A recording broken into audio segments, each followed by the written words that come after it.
Hola, en este vídeo vamos a tratar de responder a la pregunta ¿fundó Cristo una iglesia? Nuestra respuesta es sí y la vamos a fundamentar primero en que Jesús tiene una misión. Porque San José recibió en sueños la revelación en Mateo 1:21, dará a luz un hijo, María, claro, y tú le pondrás por nombre Jesús porque él salvará a su pueblo de sus pecados. Es decir, esta es la primera mención a la misión que tiene Cristo. En el mismo sentido nos lo dice San Juan Bautista. Juan 1:29. Al día siguiente, al ver Juan a Jesús, que venía hacia él, exclamó: Este es el Cordero de Dios que quita el pecado del mundo. Por lo tanto, hemos corroborado que Jesús tiene una misión y es salvar al mundo de sus pecados, quitar el pecado del mundo. Naturalmente, ese quitar el pecado del mundo no significa se sacrifica a Jesús, el Cordero de Dios, y ya se ha ido el pecado del mundo. No, esto no va a suceder así. Porque evidentemente, primero, sería absurdo y en segundo lugar, no ha ocurrido así. Claro, para esta misión, Jesús, con esta misión que se va a prolongar a lo largo del tiempo, hasta el final de los tiempos, como vamos a ver ahora, para esta misión necesita un grupo de personas que continúen con su labor, evidentemente, porque él ya tiene, ya está en el plan de Dios previsto que él morirá, resucitará y ascenderá al cielo para sentarse a la derecha del Padre. ¿Y dónde menciona Jesús en los evangelios que va a construir una iglesia? Pues en Mateo 16:18, cuando le dice a San Pedro: y ahora yo te digo, tú eres Pedro, y sobre esta piedra edificaré mi iglesia. En los 4 evangelios es la única ocasión en que Cristo habla de su iglesia. Y está hablando en futuro. ¿Por qué? Porque el futuro de esa iglesia será cuando Él ascienda a los cielos. Es decir, se cumplirá a partir de cuando venga la fuerza del Espíritu Santo en Pentecostés.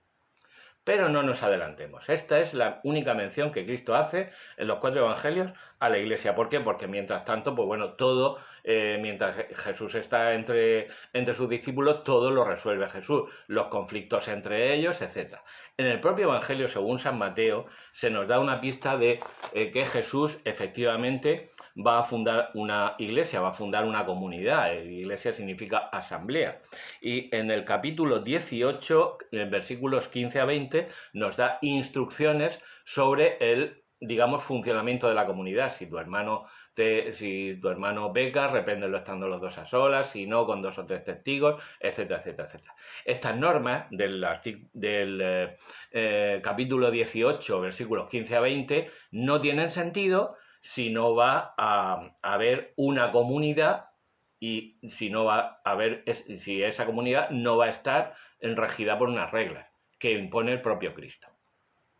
¿Y cómo va haciendo su iglesia? Va al notario y dice: venga, voy a otorgar escritura de constitución de la iglesia de Cristo, la iglesia católica, como la queramos llamar, y voy a inscribirla en el correspondiente registro. No. Va construyéndola poco a poco. Primero tiene un grupo de discípulos, que son los que, por ejemplo, le acompañan en las bodas de Caná. Luego de eso se elige a 12 apóstoles. Apóstol significa enviado, pero no enviado a comprar una cosa, no, enviado a una misión. Es el capítulo 10, por ejemplo, del Evangelio según San Mateo, es el capítulo 9 del Evangelio según San Lucas, es el capítulo 6 del Evangelio según San Marcos, y les da instrucciones y una misión concreta en ese momento. Pueden expulsar demonios, pueden curar enfermedades, etcétera, etcétera. O sea que, como ya vimos, está Pedro, sobre esta piedra edificaré mi iglesia. Luego también están Pedro, Santiago y Juan, porque lo acompañan en 3 momentos muy significativos: en la transfiguración, en la resurrección de la hija de Jairo y en la oración en el huerto de Getsemaní. Bueno, ahí oró solamente el Señor porque ellos se durmieron.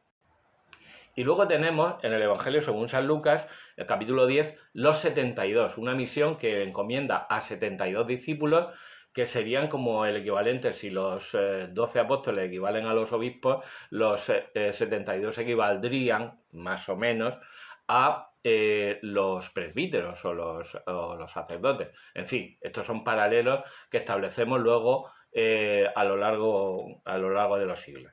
Pero ahí ya Pedro, Santiago y Juan, los 12 apóstoles, los 72 y luego, por ejemplo, los 120 que están esperando la fuerza del Espíritu Santo en Pentecostés, en Hechos 1:15. ¿Y cómo quiere que sea esa comunidad? Discurso, la oración sacerdotal de Jesús en el capítulo 17, bellísimo, del Evangelio según San Juan.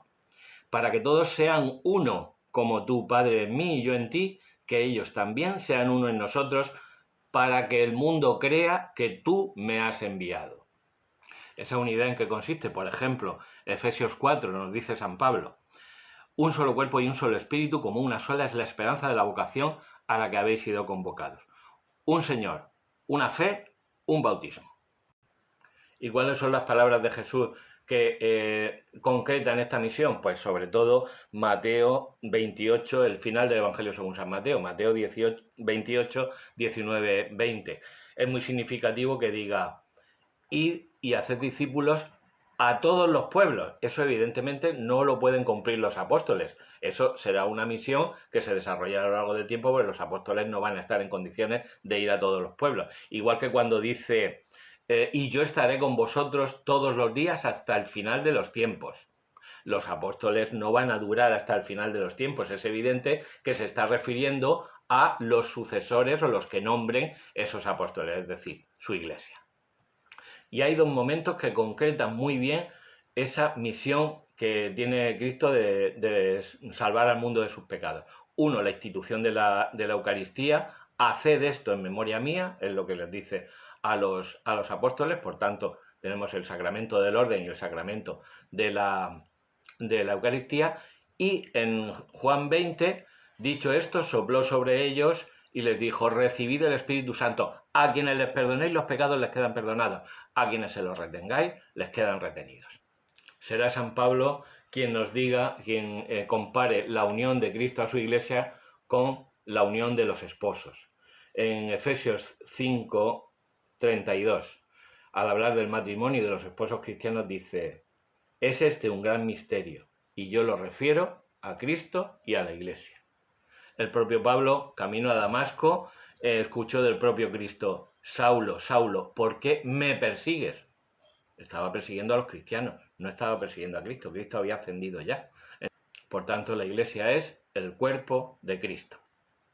Y esto solo ha sido un aperitivo. Seguiremos con este tema.